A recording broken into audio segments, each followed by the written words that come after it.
La antigua tierra de Israel es un testimonio, una evidencia de la grandeza de lo que Dios hizo en ese país, un testimonio de la verdad de las palabras que encontramos en las páginas de la Biblia.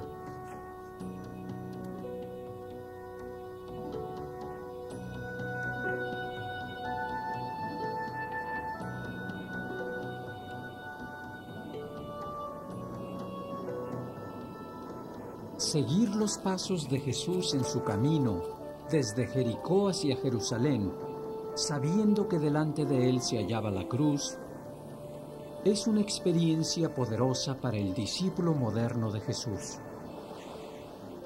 En este desierto estéril, con sus muchas oportunidades para escapar, Jesús tomó la decisión de seguir caminando para llegar a la ciudad y enfrentar la cruz. Es en este desierto donde Jesús fue tentado durante 40 días y 40 noches. Jesús atravesó esto en su camino hacia la muerte y atravesó el mismo desierto en el que había sido tentado. Y debió de pensar, ¿es que no hay otro camino? Así que de algún modo estaba enfrentando la tentación en cuanto a qué era lo que debía hacer. Me gusta pensar en que aquellas 3 tentaciones del diablo fueron para que Jesús eligiera un plan de batalla diferente del de Dios. Pero el único plan de batalla era que fuera y se entregara a sí mismo.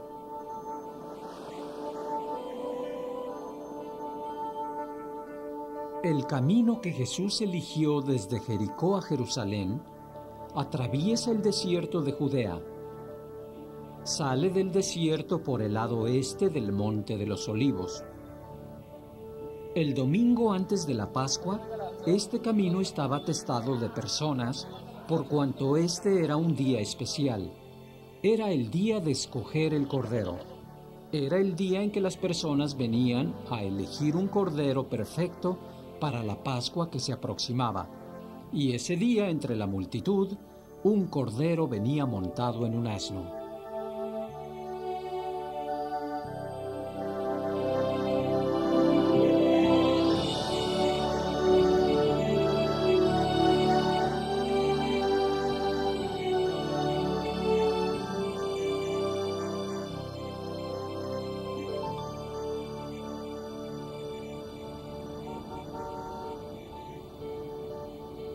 Debió de haber sido en un día no demasiado diferente a este, cuando Jesús bajó por la ladera de esta montaña en lo que llamamos Domingo de Ramos, o Día de la Entrada Triunfal.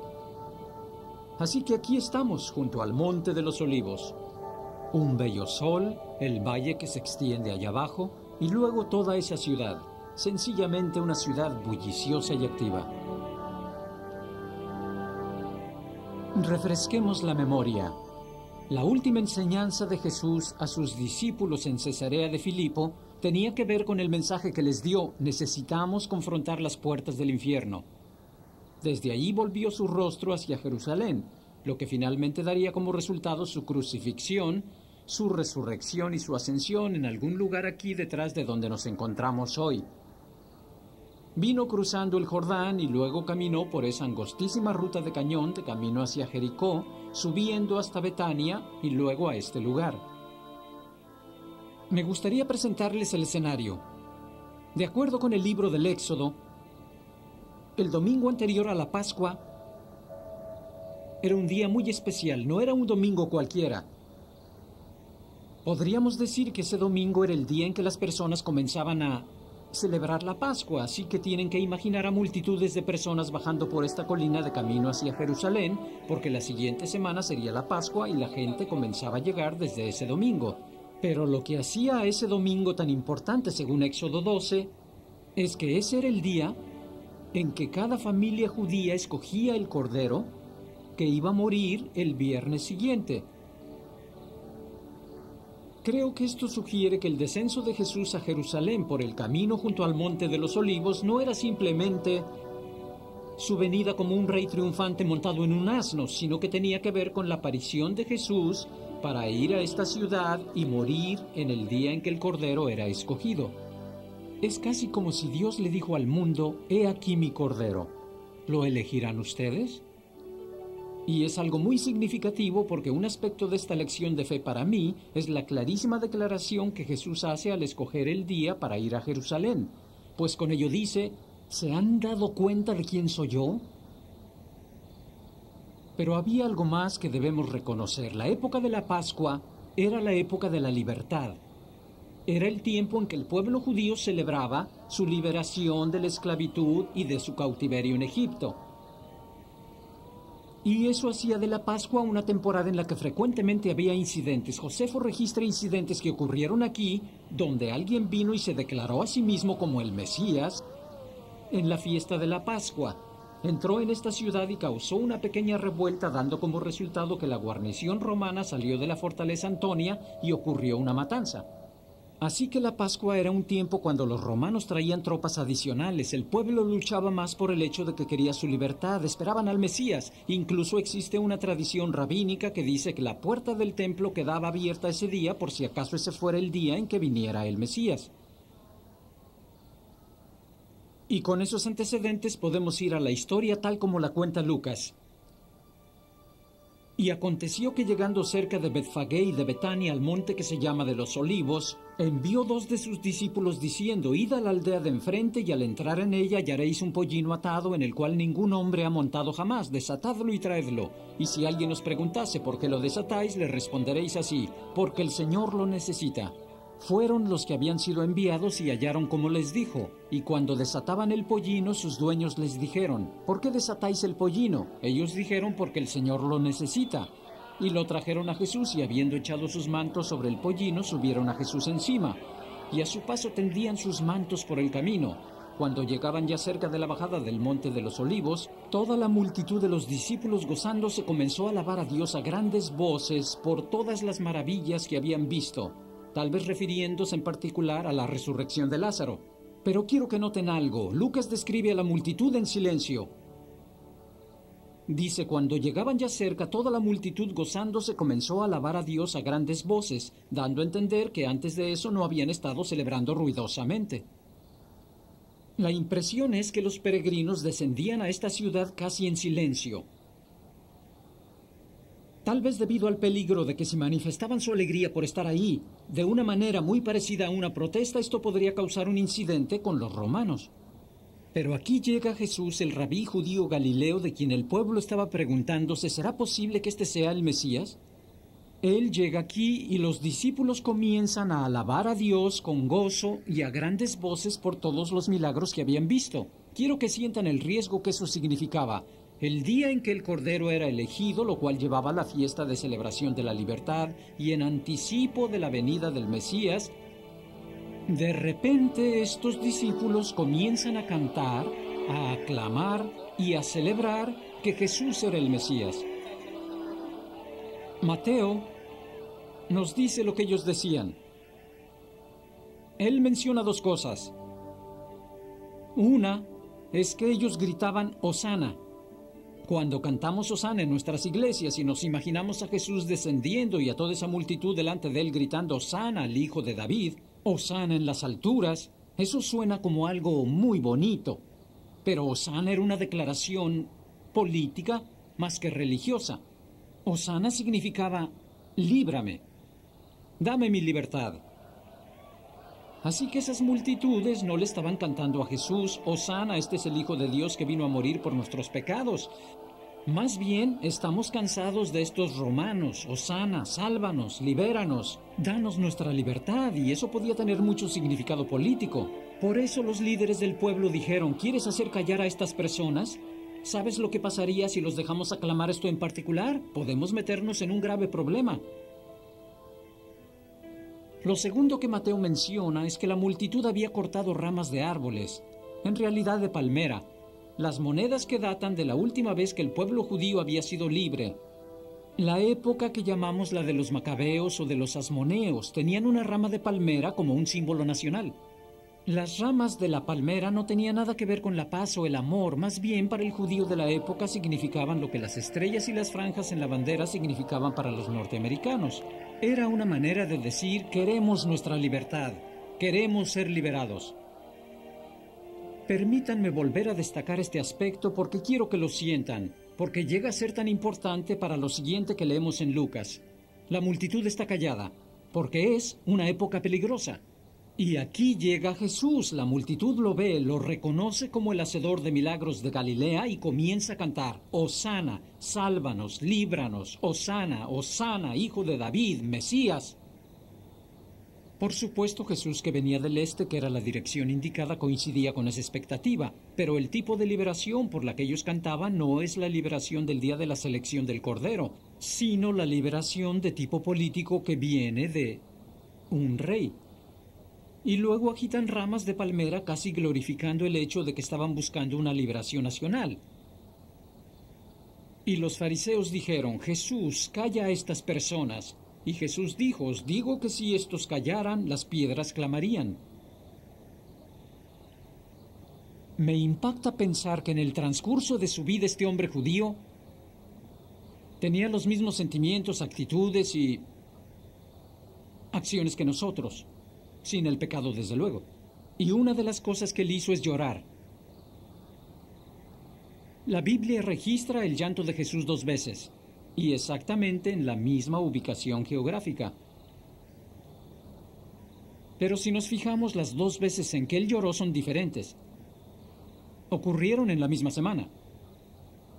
La primera vez fue en la parte posterior de esa colina en Betania, y llega a ese pueblito y a medida que se acerca, sus amigos y María y Marta vinieron corriendo para encontrarlo. Y Marta dijo a Jesús: Señor, si hubieses estado aquí, mi hermano no habría muerto. Mas también sé ahora que todo lo que pidas a Dios, Dios te lo dará. Jesús le dijo: tu hermano resucitará. Luego viene María. Al verle se postró a sus pies, diciéndole: Señor, si hubieses estado aquí, no habría muerto mi hermano. Jesús entonces, al verla llorando y a los judíos que la acompañaban también llorando, se estremeció en espíritu y se conmovió. Y dijo: ¿dónde le pusisteis? Le dijeron: Señor, ven y ve. Jesús lloró. Esta palabra griega para llorar significa llorar quedamente, sin ningún sonido. Y he aquí a Jesús ya había anunciado que iba a resucitar a Lázaro de los muertos. Y aquí está con sus amigos lamentándose. Y mira alrededor y ve el dolor, ve la angustia, siente el dolor y comienza a llorar. En silencio. Las lágrimas le corren por el rostro. Y quiero que piensen en Jesús como en esa clase de Dios. ¿Qué hace Dios en los funerales? ¿Él llora? Su gran corazón siente el dolor que ustedes y yo sentimos. Había una costumbre de pasar una botella pequeña entre los asistentes a un funeral. Algunas veces la verán, y cada doliente echaba una lágrima en la botella. Y después de eso la botella era sellada y colocada en la tumba con la persona muerta, y luego en la otra vida el Dios o lo que sea podía ver la botella de lágrimas y ver todo el dolor que había acompañado a la muerte de esta persona. Y David dice en los Salmos: mis huidas tú has contado. Pon mis lágrimas en tu redoma. Y Dios llega a ustedes en tiempos de dolor, con una botella de lágrimas. Él llora. Y me impacta la imagen de Jesús angustiado por estas pobres amigas que habían perdido a su hermano, 2 hermanas aparentemente solteras que no tenían a nadie en este mundo que cuidara de ellas, y su único medio de apoyo masculino se había ido. Lloraban la pérdida de su amado Lázaro. Y Jesús se quedó y lloró. Y una semana después él bajó por esa colina. Todavía resonaban en sus oídos los hosanas y los sálvanos. Todavía podía ver en su mente al pueblo feliz y emocionado agitando ramas de palmera. Y la Biblia dice: y cuando llegó cerca de la ciudad, al verla, lloró sobre ella. Jesús se detuvo en algún lugar de por aquí y comenzó a llorar en voz alta. Imaginen lo que la multitud pensó. ¿Acabamos de proclamar rey a este? Pero escuchen lo que él dice. Si también tú conocieses a lo menos en este tu día lo que es para tu paz, mas ahora está encubierto de tus ojos. Porque vendrán días sobre ti, cuando tus enemigos te rodearán con vallado, y te sitiarán, y por todas partes te estrecharán, y te derribarán a tierra, y a tus hijos dentro de ti, y no dejarán en ti piedra sobre piedra, por cuanto no conociste el tiempo de tu visitación. ¿Por qué lloró Jesús? Tal vez él vio las ciudades de aquí y supo que algunos creerían en Dios y otros no, así que lloró por las personas que no eran salvas ni nacerían de nuevo. Pero no creo que haya sido eso. Creo que Jesús vino aquí y vio aquellas multitudes y escuchó los hosanas y vio las ramas de palmera y vio en el futuro. Y supo lo que iba a pasar allá abajo en esa ciudad si buscaban la paz en esa dirección. Y él lloró abiertamente. El pueblo buscaba la paz de esa manera. Y no era ahí donde estaba. Y ayer caminamos por la mansión herodiana y vimos las marcas que dejó el fuego en el piso. Hoy estuvimos junto al arco de Robinson entre los escombros del cumplimiento de dicha profecía. Tal vez eso no habría pasado si el pueblo hubiese reconocido el plan de batalla de Jesús. Si el pueblo se hubiera levantado con fuerza y hubiese comenzado a traer esa clase de amor y de paz a esta ciudad, a esta comunidad y a este país, no hubiera pasado eso. He aquí mi pensamiento personal para ustedes y para mí como parte de esta lección de fe. ¿De qué manera llora Jesús por ustedes? Porque de algún modo Él llora por todos. Si ustedes lo aman, si Él es su amigo, Él llora con el dolor de ustedes. Si no lo conocen, Él llora abiertamente. Porque no saben quién es Él. ¿Por qué llora Jesús por mí? ¿Llora Él porque algo me duele? ¿Debido a mi dolor por la pérdida de alguien a quien amo? ¿O llora Jesús amargamente por mí porque no comprendí por qué Él vino como el Cordero de Dios? ¿Cuál creen que sería la lección de fe aquí para nosotros al estudiar este evento en esa época, en ese escenario y en esa cultura en particular? ¿Podrían aceptar a un Mesías cuya soberanía y cuyo reino vinieran por ser un cordero? Para mí, ese es el aspecto clave. Él vino montado en un asno y la gente gritó «Hosana», que era una declaración política.